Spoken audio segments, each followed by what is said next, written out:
Hello everyone, it's Dylan from Yu-Gi-Oh! Everything, and welcome to my Things You Missed / Things You Did Not Know About Yu-Gi-Oh! Arc 5. So I have done this for every series so far, minus Duel Monsters, for GX, 5Ds, and Zexal, and feel enough time has gone past since Arc 5 has ended for me to make this video. Arc 5 certainly has a lot of cameos, Easter eggs, and references. This video might be my longest installment in this series, so grab something to eat, grab something to drink, sit back, and enjoy the video. Hopefully this teaches you at least one new thing you previously did not know about the Arc 5 anime. It's pretty well known that 5D's characters like Jack and Crow made appearances in Arc 5, but did you know one of these 5D's characters also made an appearance? And we'll go Who Wants to Be a Millionaire style for this one. Yuya is the first protagonist too? The answer will be revealed later on in the video. Alright, without further ado, let's begin. I hope you guys enjoy. We will start this video off by mentioning all the character cameos that occurred in Arc 5, and boy, oh boy, there are a lot. Beginning with Duel Monsters, unfortunately there are no cameos from the original Yu-Gi-Oh! Series. This was something that disappointed me and a lot of fans, but yeah, not much else to say regarding that, although it would have been awesome to see a Joey or a Seto Kaiba in Arc 5. Continuing right along to Yu-Gi-Oh! GX, we had quite a few characters make an appearance. The two major ones being Edo or Aster in the dub, and Asuka or Alexis in the dub. Both of these characters came from the Fusion Dimension and ended up defacting from Academia, which was the main villain faction in the show. Unfortunately, they didn't represent GX well in terms of wins and losses. Asuka won her first duel against 3 nobodies, and that was it, for both of them combined. That's right, Edo did not win a single duel, and Asuka only won the first duel she took part in. Asuka ended up getting carded by Yuri, and Edo led the battle against Zark alongside Sora, losing quite handily. Besides these two GX duelists, there were really no other cameos in Arc 5. You had Ryo Marufuji, Zane Truesdale's name, appear on this chalkboard in episode 116, stating he was a legendary duelist from the Fusion Dimension, but we never saw hide nor hair of him. Now, we did see this really quick clip of 2 duelists in the Academy laughing during Asuka's flashback in 106. Take a look for yourself and tell me who you think they look like.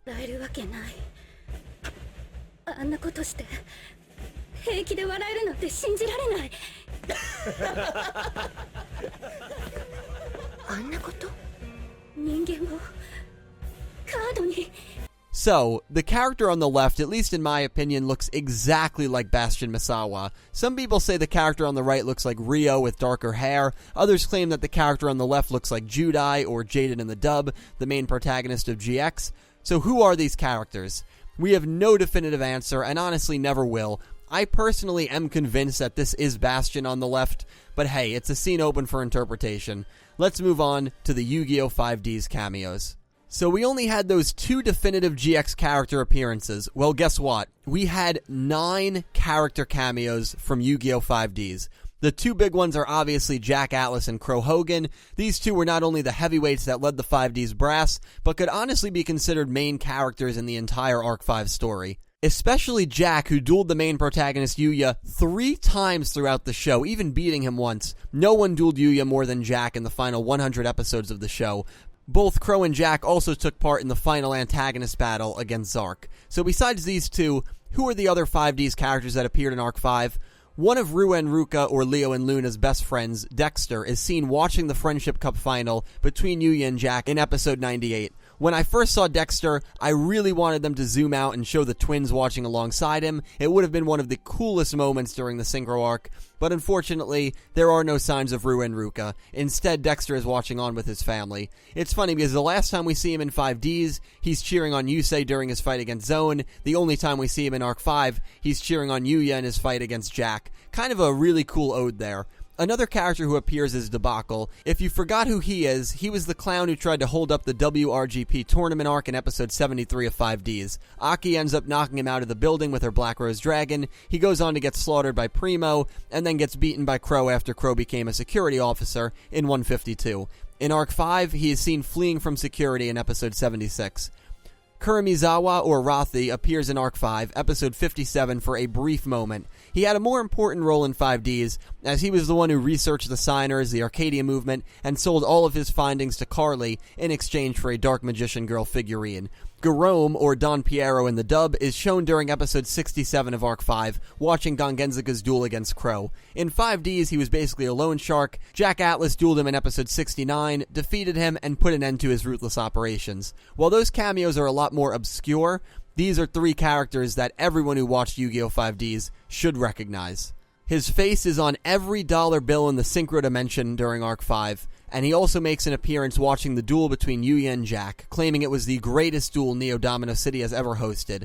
That man is Jaeger, or Lazar in the dub, probably the third most notorious 5Ds character behind Crow and Jack to appear in Arc 5. He started off as Godwin's assistant in 5Ds, and later became the mayor of Neo Domino City. Another character who appeared in Arc 5 is Makuro Enjo, or Hunter Pace in the dub. He actually loses to Kurosaki Shun in a turbo duel, which takes place in episode 58. Hunter lost to both Jack and Yusei in 5Ds, and probably more infamously is on the championship team alongside Yusei and Aki in the Mechlord Genocide timeline, the timeline that never happens because Yusei defeats Zone. And last but not least, the final 5Ds cameo that I caught was Divine, or Sayer in the dub, the leader of the Arcadia movement himself. He is shown for a brief second, losing to Jack Atlas in a previous Friendship Cup. Funny enough, the card we see him using is Thought Ruler Archfiend, meaning the Arcadia movement might exist in the Arc 5 universe. Divine was a monster in 5Ds. He killed an innocent child, he led a psychic cult, he killed Carly, he almost even killed Yusei. He was eaten by an Earthbound immortal and never heard from again, although the Yu-Gi-Oh! 10th Anniversary book stated he was arrested and sent away after the Dark Signer fiasco. So, that's it for 5Ds. If I missed any, please let me know, because there certainly were a lot. And we're not even done. We still have Yu-Gi-Oh! Zexal cameos. So the major one was Kaito, or Kite in the dub. He defeated Gongenzaka, Shingo, Shun, Dennis. He really ran rampant through most of the Arc 5 characters. He even dueled Yuya, and didn't lose, with their duel resulting in a draw. Unfortunately, Zexal seemed to be the only show that didn't get two major character cameos. They did have two minor cameo appearances, both occurring in episode 107. Taichi, or Spencer in the dub, and Daisuke, or Devon in the dub, were seen in the Resistance base for a brief moment. You might remember Spencer as the guy who usually got honey-dicked by Flip. He was also Yuma's classmate. Devon you might remember a bit better. He was someone who everyone was infatuated with in episode 76 of Zexal. He defeated Bronk, defeated Ray, before being defeated by Yuma. He was being possessed by Girag and the Baryons. Funny enough, episode 76 is also the episode where this infamous Manjome, or Chaz lookalike, appears in the background of this shot. So yeah, that sums up all of the character cameos from the previous Yu-Gi-Oh! Shows, but definitely does not sum up all of the references to the previous shows. So here is a picture of all the courses you can take at the Leo Duel School. Here you have mentions of super metamorphosizing theory in the XZ's course list, which could be a direct reference to Yuma and Astral. Fudo could be a direct reference to Yusei Fudo. Fudo also does mean steadfast, which is the style Gongenzaka uses, so we have to be a little more hesitant with that one. The really intriguing one is Super Fusion, which at the time seemed like a hardcore reference to GX and Judai, Yubel, the Supreme King, etc.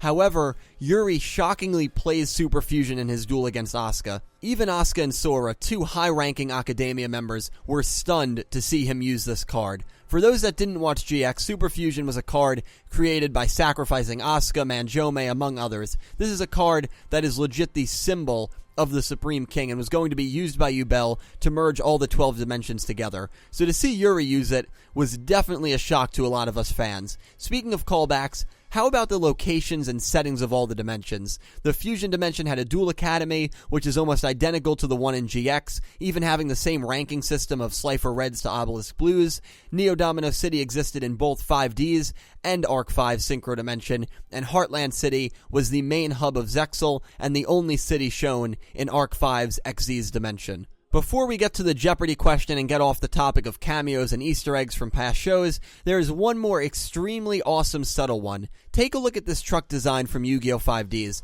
This is from the episode where Yusei gets kidnapped, Aki saves him, and Sherry makes her debut.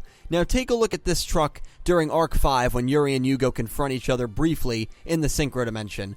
Designs look similar.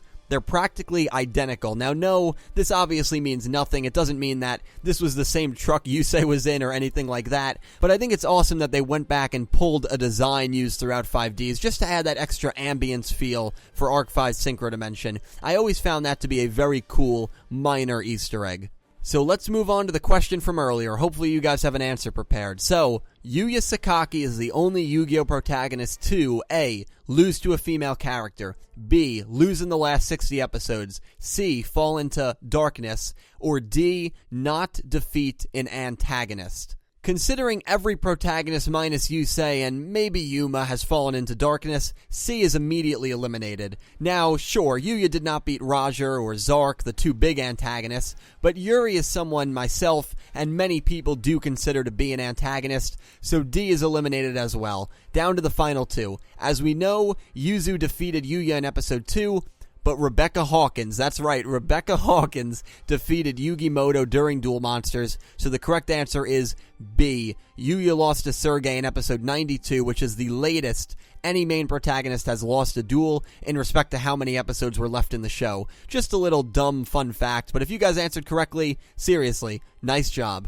Actually, this transitions pretty perfectly. Let's talk about that episode 2 duel between Yuya and Yuzu really quickly. I know a lot of people aren't too high on how Arc 5 ended, myself included, but you have to give the show credit where credit is due, and something they did terrifically was foreshadowing. As we know, Yuya is part of Zark, who is the main antagonist, and Yuzu is part of Rei, who helped Reira defeat Zark. Now, if you're unaware, positioning of characters in duels is done purposely and has been done purposely ever since the Yugi and Kaiba days. In 99% of duels, the character that you are supposed to root for, the good guy, is on the right side of the screen, while the bad guy is on the left side of the screen. I'll show a bunch of images where this is the case. The only duel I can think that they didn't do this for is Judai or Jaden versus Darkness in GX for whatever reason. But again, 99% of the time, good guy on right, bad guy on left. In this duel between Yuya and Yuzu, the only time they dueled each other, Yuzu pretends to be a villain for the duel, while Yuya plays the entertaining hero, basically to put on a show for the kids that are watching them. But inexplicably, Yuzu is placed on the right side of the screen, while Yuya is placed on the left side. Weird, right? No, not at all. This is, I truly believe, incredible foreshadowing done by the Arc 5 writing team. Again, in 99% of the duels, the hero is on the right and the villain is on the left. Yuya was playing the hero and is our main protagonist, our hero of the story. There's no reason the writers would have placed him on the left unless purposely done. This early duel symbolizes the fact that Yuzu is the true hero and savior of Arc 5, while Yuya is the true villain. Okay, maybe you can't give Yuzu all the credit and Yuya all the blame since there's counterparts and whatnot, but still, that's basically the essence of this duel. Yuzu even wins, which could further be interpreted as her defeating the evil inside Yuya in the past and pretty much the future. As you all probably know, I did not like the execution of Zark and Rei at all, but I gotta give the writing staff credit. I suppose this could be a coincidence, but given how anal the franchise has always been about which side of the screen the good and bad characters duel on, I think this was excellent, purposely done foreshadowing.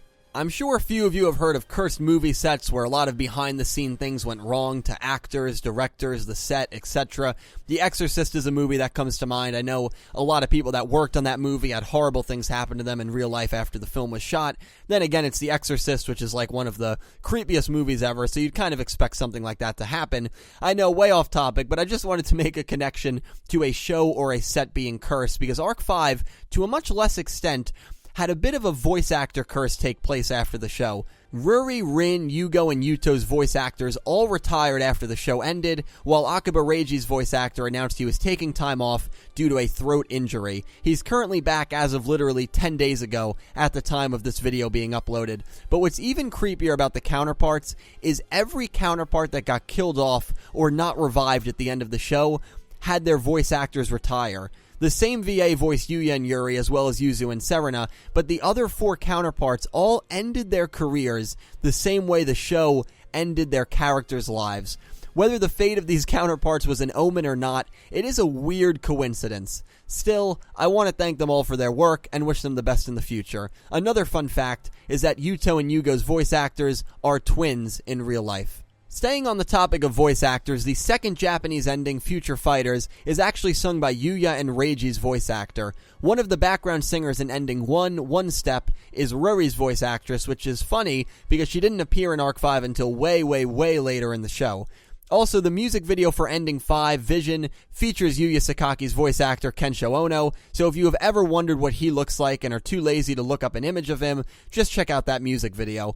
Getting back to another cool piece of foreshadowing, at the beginning of the very first opening, Believe, Believe, we see Yuya split into 4 silhouettes, clearly hinting that he has 4 counterparts, including himself. Another really interesting foreshadowing moment was right after the Yuya-Miru duel, when the fortune teller wanted to look into Yuya's future, and the ball just completely shattered. Again, while I may not have loved the Zark execution at all, I do commend them for sticking with the Yuya's the main enemy plotline and loved looking back at all the subtle hints throughout the early stages of the show.